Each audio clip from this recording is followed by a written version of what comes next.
You're born on Komodo Island, tucked away in a hole that feels more like a sauna with no exit. So as you crack open that eggshell, you're probably wondering what your mom looks like, except there's nothing here. No, you're on your own from the get-go. And that's not even the worst part. You see, in the Komodo Dragon world, even your siblings could be your worst enemies. You might be lucky enough to be the first one to hatch, so before you even think about taking your first breath, you've got to get the heck out of there fast. Scramble up the nearest tree like your life depends on it, because it quite literally does. You're not just avoiding your siblings, you're dodging hungry adults who wouldn't mind a bite-sized snack like you. To them, you're just a free McNugget. So there you are, clinging to a tree branch, getting your first real look at the world. For now, just focus on surviving your first few days, because the real adventure's just beginning. The next few months, you're on a strict no-ground diet, because down there it's a jungle in the most literal sense, where every step could be your last. Imagine living on the 50th floor of a skyscraper because the streets are filled with zombies. Yeah, it's kinda like that, only instead of zombies, it's your very own kin patrolling the ground, all ready to take a bite out of anything that moves. You're not completely defenseless, though. You've got instincts, quick reflexes, and a strong survival instinct that kicks in from day one. Plus, you've inherited a handy little trick, the art of camouflage. With your molted brown and green scales, you blend right into the leaves and bark, making it that much harder for anything hungry to spot you. Think of it as your very own invisibility cloak, but instead of dodging wizards and Hogwarts, you're avoiding becoming someone's lunch. At this stage, your life is all about survival 101. Find food, stay hidden, and whatever you do, don't fall out of the tree.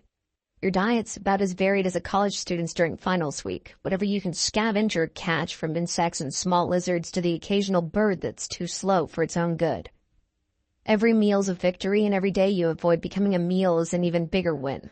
But don't get too comfortable in that tree, because soon you're going to have to face the real world down below. And trust me, that's when things really start to get interesting. You're no longer that helpless hatchling clinging to a branch for dear life. Now you're ready to start exploring the wild world of Komodo Island. Your first few steps on solid ground are like a toddler taking their first wobbly steps, except in your case the stakes are a bit higher. Every rustle in the bushes could be a potential meal or a threat, and your senses are on high alert. It's basically hardcore Minecraft, but in real life. Now, in most animal worlds, this would be the part where mom swoops in to show you the ropes, but as we've established, Komodo moms aren't exactly the nurturing type. Instead, you're left to figure out things on your own, and that means a lot of trial and error. Your days are filled with mini-missions, stalking unsuspecting critters, practicing your stealth moves, and trying not to end up on the menu of a bigger predator. It's all part of the learning curve, and you're slowly but surely getting the hang of it. At first, your hunts are more hide-and-seek than stealthy predator. You'll spend hours lying in wait trying to blend in with the underbrush, your heart pounding like a drum as you watch potential meals scuttle by. Or get swept up by a much more experienced dragon. Show off. But when you finally nail that first successful hunt, it's like winning the lottery of buzzards and rats. As you grow, so does your confidence. You're exploring further from your original tree, pushing boundaries, and generally acting like the reptilian version of a rebellious teenager. Each day you become a little more daring, a little more skilled, and a lot less likely to end up as someone else's dinner. But it's not all smooth sailing. Remember those siblings you escaped from at birth? They're still around, and now it's time for some good old-fashioned sibling rivalry. And the prize is, well, not dying. As you transition from Komodo teen to adulthood, you start to realize that the world is both bigger and smaller than you once thought. The island is vast, but it's also crowded with other dragons, each staking their claim to the best hunting grounds. It's time to find your own territory. Think of it like moving out of your parents' basement and into your first flat. Except your parents never had a basement and your family's been trying to eat you this whole time.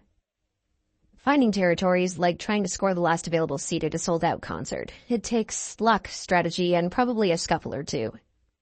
You'll roam across Komodo Island, covering miles of rugged terrain, scanning for that perfect spot. Once you find a potential territory, the real challenge begins. Making it yours. Imagine walking for hours to find the perfect spot, only to discover that it's already been taken by a dragon twice your size. Now you've got a choice. Try to negotiate, which, let's be honest, is gonna end in a fight, or keep moving and hope for a less crowded patch of land.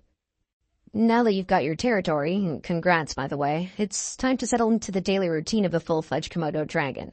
Your schedule's a mix of hunting, patrolling, and catching up on sleep. Lots and lots of sleep. You're not one to waste energy, so when you hunt, you go big. One large meal a week is your style, something that'll keep you satisfied for days. You're aiming for deer, wild boar, or even the occasional water buffalo. Your hunting style's all about patience and precision. You lie in wait, blending into the landscape until the perfect moment to strike. It's a high-stakes game of hide and seek, where the prize is dinner and the cost of losing is another day of hunger. But when you do succeed, it's worth the wait. You'll feast like a king and then slip into a food coma that'll make a Thanksgiving nap look like a quick power snooze. As you reach full maturity at around 7 to 10 years, you start taking extra notice of other female Komodos roaming around. That's your urge to mate kicking in. Mating season's like the ultimate dating game. You're sizing up potential partners with a mix of curiosity and caution. For male dragons, the competition's fierce. You've got to prove your worth to the ladies, and that means showing off your strength, size, and survival skills. If a female finds you impressive, she might just let you get close enough to mate. Just don't screw up your chance because the competition's tough and your brother might just be waiting in line. Once you've successfully mated, your job isn't quite done. If you're a female, you'll lay your eggs in a carefully selected spot, burying them deep to protect them from predators. After that, it's back to a solitary life, leaving the next generation to fend for themselves just like you did. You've somehow made it past 10 years and all the way to 15. Congratulations. In the wild world of Komodo dragons, that's like reaching your 90s with all your teeth intact. But here's the thing, you're not as quick as you used to be, and those once impressive muscles aren't quite as strong. You've earned every scar, every notch in your scales, but now survival requires a different kind of strength, one that comes from experience and wisdom rather than brute force. But with age comes new challenges, and you knew this day would come. Another younger dragon wants your territory, and this battle might be your last.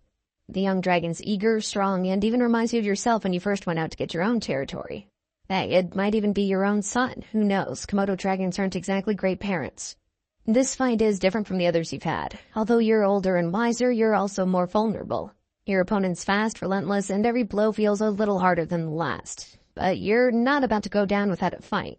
You dig deep, drawing on every ounce of strength and every trick you've learned over the years. In the end, it's a close call. Maybe you win, driving the challenger away one last time. Or maybe you lose, forced to retreat to the fringes of your territory, battered but not broken. Either way, this fight marks the beginning of the end. You've held your ground for years, but now it's clear that the balance of power is shifting. The jungle's a harsh place, and even the strongest can't rule forever. After years of ruling your territory, you give one last round. And now, as you feel the weight of time pressing down, you know that the jungle will continue with or without you. As the end approaches, you find a quiet spot to rest, somewhere safe from the constant struggle for survival. You lie down, feeling the warmth of the sun on your scales, and close your eyes. The world keeps turning, the cycle continues, and somewhere out there a new dragon is hatching, ready to begin the journey you've just completed.